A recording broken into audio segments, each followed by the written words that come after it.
There you go. Welcome, Sarah. Hi, guys. Hello. Yourself? Wow. Okay. What can I do for you? I love your hair. Oh, thank you so much.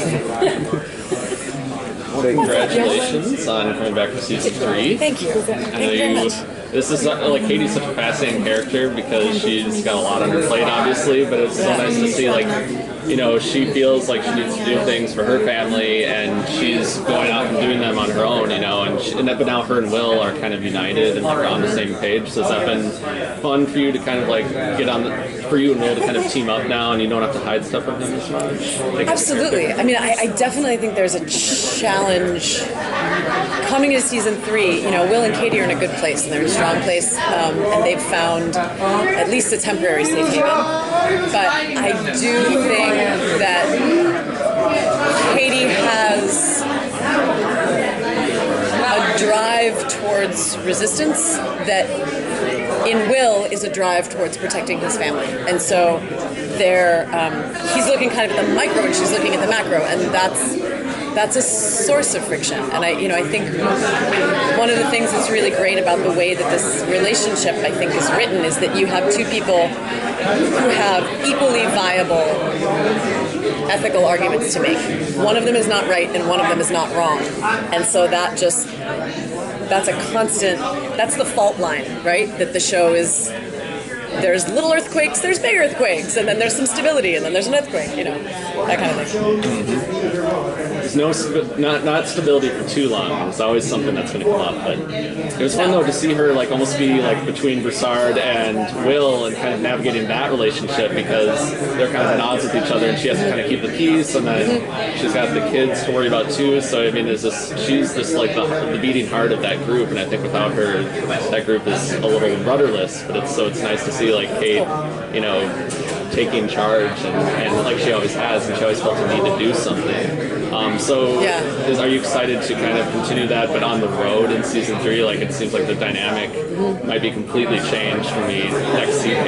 It's going to be very changed. I think one of the biggest, one of the explorations that I'm most interested in, kind of leading into season 3, is the relationship between Katie and her son. And you know, I think it's one thing to take a stand and follow your heart and do what you think is right. It's another thing when you see your child do the same thing, knowing that got you into a shitload of trouble, and quite frankly, it almost got you killed, right? And so I think she's really hoping, as all parents do, to save her son the colossal mistakes that she's made and to try and educate him a little. Teenage boys aren't famous for wanting to learn lessons from their parents. So we'll see. We'll see. Do you think Katie, if given a chance, would forgive her sister for the betrayal this season? You know, I mean, Katie knows who Maddie is, and she knows that she's a little selfish, she's a little shallow, she's kind of a moral relativist. She's also my freaking sister, and I don't know that there are many, if any, things in the world that aren't forgivable, especially when they may be the only two people of their generation that are blood left in the world. I think it would be a question of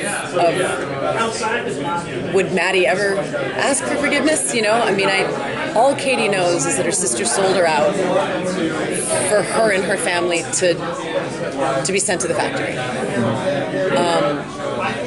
I think the most heartbreaking part of that, in some ways, to Katie is, why didn't you trust me to get you out of this? Why did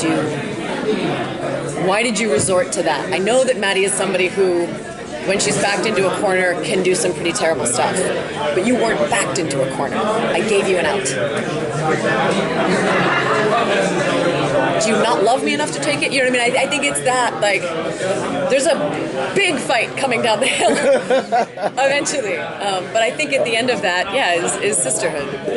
It's going to be a brawl. I think it might be a brawl. I mean, Amanda's a really good boxer, so I kind of hope it doesn't come to that, but I'll start bobbing and weaving. I'm just like, float like a butterfly. So, as an actress, you've been in so many genre things at this point that people just love. And are you seeing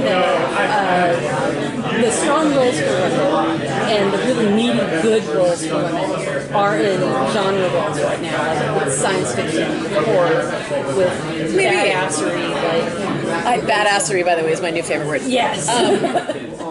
You know, I mean, what's interesting about your question is I think, in a way, in my mind, the concept of genre itself is falling apart, which is to say that genre used to mean we don't have as much respect for this as we do legitimate drama. But then you have a show like Walking Dead that's, at least, you know, I can only speak for when I was on it because I never watched the show, but like in those first 3 years, that was world-class drama. You can have zombies in it, but it's world-class drama. And you cry. I do. And I'm sorry. You got it. But to sort of, you know, finish answering your question, I think roles for women are expanding in really exciting ways.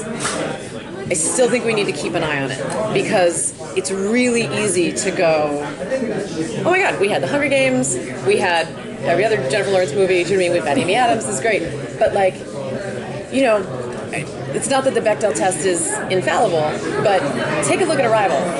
There's 1.5 women in that entire film. Yeah. It's an amazing film, and it's a great role for a woman. But there are, you know, a dozen men with interesting things to do in that. And then there's Amy Adams, and there's flashbacks of a daughter who I don't know if she ever opens her mouth. And so, again, fantastic. But maybe it's a false peak. Do you know what I mean? Like, maybe we got to the top of the mountain, planted our flag, and you look up and you're like, oh, that's Everest. Yeah. Oh, okay. We've still got work to do. That's my thinking. All right. Thanks, y'all.